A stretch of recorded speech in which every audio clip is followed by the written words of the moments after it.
کر انہیں جہنم میں واصل کیے جا رہے ہیں. اللہ گھوڑا دوڑاتے ہوئے مصطفیٰ کے سامنے آتے ہیں. یا رسول اللہ میں صحیح لڑ رہا ہوں. آقا خوش ہو فرمایا تو بہت اچھا لڑ رہا ہے, کیا دوبارہ سے ان کا ملیہ میٹ کر دے. اب یہ محبوب کا غلام مصطفیٰ کا شیر حضرت ابو قتادہ ان کا نام ہے. یہ دشمنوں میں گھسے, جب دشمنوں نے یہودیوں نے دیکھا مصطفیٰ کا یہ شیر قابو نہیں آ رہا ہے تو ایک شخص نے نشانہ لے کر جو ہے ان کی آنکھ کا نشانہ لے کر تیر چھوڑا. ارے امام بخاری فرماتے ہیں تیر ان کی آنکھ میں گھس گیا. تھوڑی کی مٹی لگی وجہ اندھاری چلتی کھڑی ہوئی ہماری کھلی کھڑی نہیں یہ خاک کا کھچوا وجہ تک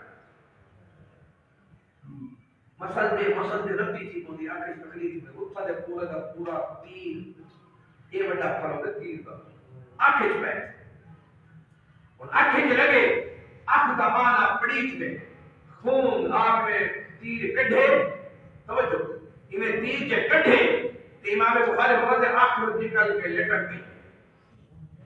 2 ٹوٹے تھی گیا آنا 2 ٹوٹے نبی ماں دی کھڑی. امام اسکلانی کی نشر لکھ شرح بخاری سے لکھی آپ فرماتے ہیں کہ میں تیر کے کڈھے کی آنکھ نکل کے باہر ہوا. یہ بھی اللہ کے محبوب کا یاد جانتا مصطفیٰ ہے. آنکھ کا آنا چاہتے ہاتھ میں رکھے گھوڑا دوڑا کے میرے یار کی بات ہے. توجہ تصور کی بالکنی میں جھانک کر دیکھیے.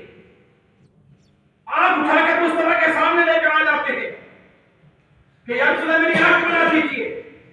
مصطفیٰ نے یہ نہیں فرمایا کہ میں تو صرف میرا رسول بن کر آیا ہوں, میرا کام تو تمہیں کلمہ پڑھانا تھا, میں نے تمہیں کلمہ پڑھا دیا ہے, اب میرا اور کوئی کام نہیں ہے, اب تم جانے رب جانے. یہ نہیں فرمایا کہ جاؤ کسی حکیم سے کسی طبیب سے کسی آنکھ بنانے والے سے جا کر رابطہ کیجیے. ارے ذرا غور کیجیے یہ جو سپیکر چل رہا ہے نا اس میں 2 تارے ہیں, ایک ٹھنڈی ہے ایک گرم ہے. اگر ٹھنڈی کی جگہ گرم لگ جائے اور گرم کی جگہ ٹھنڈی لگ جائے کیا ہوگا؟ سپیکر پھٹ جائے گا, اس کی آواز ختم ہو جائے گی, یہ بولنے سے آواز پہنچانے سے ختم ہو جائے گا. لیکن غور کیجیے یہ جو ایک آنکھ ہے نا اس کے ساتھ کتنے پردے ہیں. ایک پردہ ہے جو اس کو دور دکھاتا ہے, ایک پردہ ہے جو نزدیک دکھاتا ہے, ایک پردہ ہے جو موبائل رکھتا ہے, ایک جھلی ہے جو اس کو ہوا پہنچاتی ہے, ایک ٹھنڈی ہوا دیتی ہے, ایک گرم ہوا دیتی ہے, ایک رگ ہے جو پانی دے رہی ہے, ایک رگ ہے جو خون سپلائی کر رہی ہے, ایک رگ ہے جو ہوا سپلائی کر رہی ہے. بے شمار جان اس کے ساتھ بندھا ہوا ہے, بے شمار اس کے پردے ہیں. اللہ میں غور کرتے چلے جائیے. اب آنکھ تو پھٹ چکی ہے,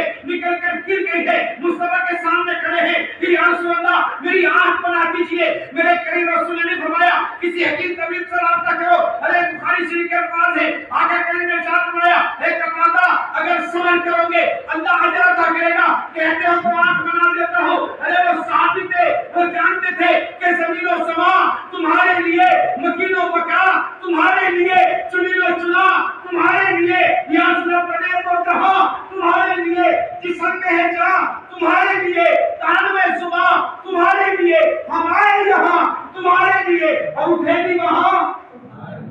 جانتے تھے یہ رسول ہے, ساری کائنات کا اختیار ان کے ہاتھ میں ہے. میرے رسول کی کچہری نہ کرتے ہیں یا رسول اللہ آنکھ میرے کہنے پر لگا دیجیے. سنیے سنیے, ارے صحابی کا عقیدہ دیکھیے. آج حضرت کو دور کر دیا گیا, صحابہ کے عقائد سے دور کر دیا, مصطفیٰ کی محبت سے دور کر دیا, ہمیں اولیاء کی شفقتوں سے محروم کر دیا. ارے غور کیجیے وہ صحابی تھے, عرض کرتے ہیں یا رسول اللہ آنکھ میرے کہنے پر لگا دیجیے اور جنت اپنی طرف سے دے دیجیے. یہ سن کر مصطفیٰ مسکرائے. اب جب مسکرائے اتنا مسکرائے کہ داڑھی مبارک نظر آنے لگی اور روشنی سے مصطفیٰ کریم تو نور تھے نا جی, آپ اس سے تو نور نکلتا. آپ